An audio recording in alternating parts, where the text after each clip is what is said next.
Most people who visit the railway don't really give an awful lot of thought to the track that's beneath the vintage train they're travelling on because, well, it's just kind of there, isn't it?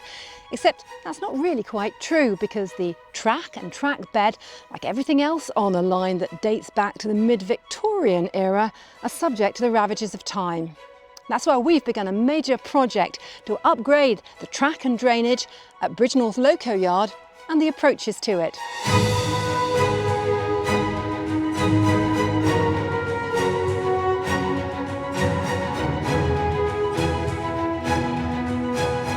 Any heritage railway has got a huge amount of things going on in the background. Severn Valley Railway's got a fantastic facility at Bridgnorth where all its steam locomotives and other equipment are maintained to keep the services running. And that has a connection onto the rest of the railway. And it involves a lot of sidings and track work and points. But the thing is, these were laid a long time ago and they're wearing out. And we have to do something about it because without them operating effectively and safely, we won't be able to maintain all this lovely rolling stock, these lovely heritage locomotives.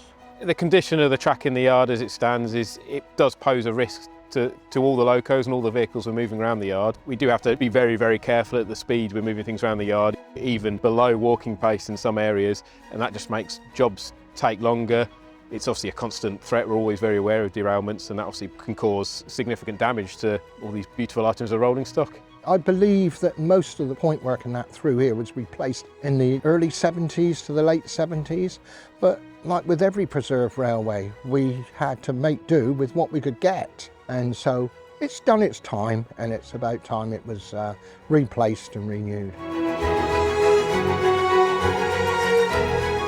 It wouldn't be possible to do everything that we need to do, which is to renew all of the track work right from the point where it splits off from the main line right into the yard, almost up to the engine shed.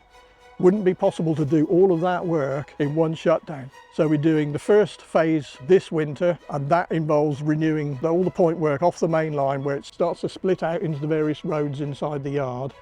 And then next winter, start of 2024, that's when we'll be doing the remainder of the track right into the yard, renewing various sets of points and turnouts, as we call them. And if we raise enough funds, we'll also be installing a brand new locomotive inspection pit.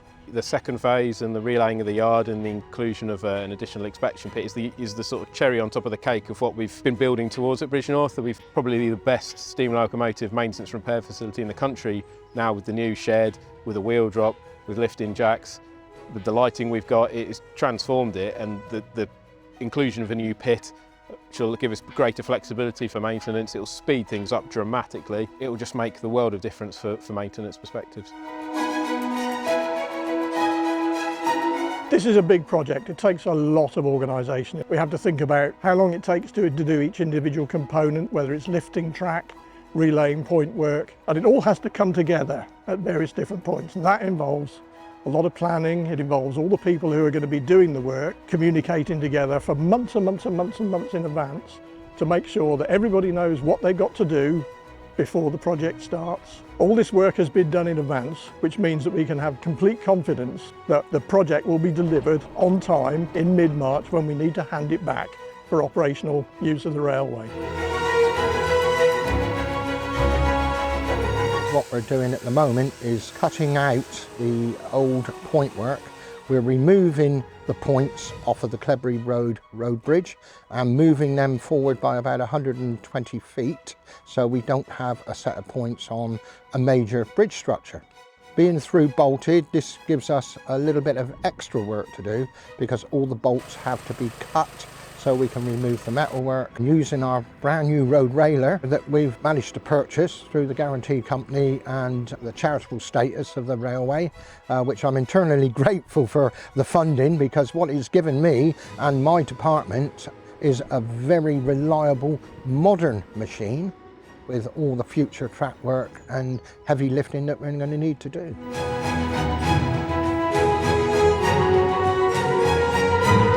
We've got got a lot of permanent staff already on the railway, but when we've got a big project like this going on, it's absolutely critical that we've got volunteers to help supplement those teams. And it's hard physical work, so they need to be strong, willing and prepared to listen. It doesn't matter whether they're experienced or not, but obviously they've got to work as part of a team. The volunteers play a big part in these sort of projects. There's a lot to get your teeth into. Hopefully they enjoy every day they're out with us. And it's going to make a big difference to the railways. We've got off to a good start. It's early days, but we're on schedule and we are moving ahead very well. Fingers crossed the first phase will be finished by the middle of March, but that's not the whole story because, as we've already heard, the second phase will see the replacement of the track in the yard itself and the construction of a new loco inspection pit, if we can raise the money to pay for it. All help is warmly welcomed.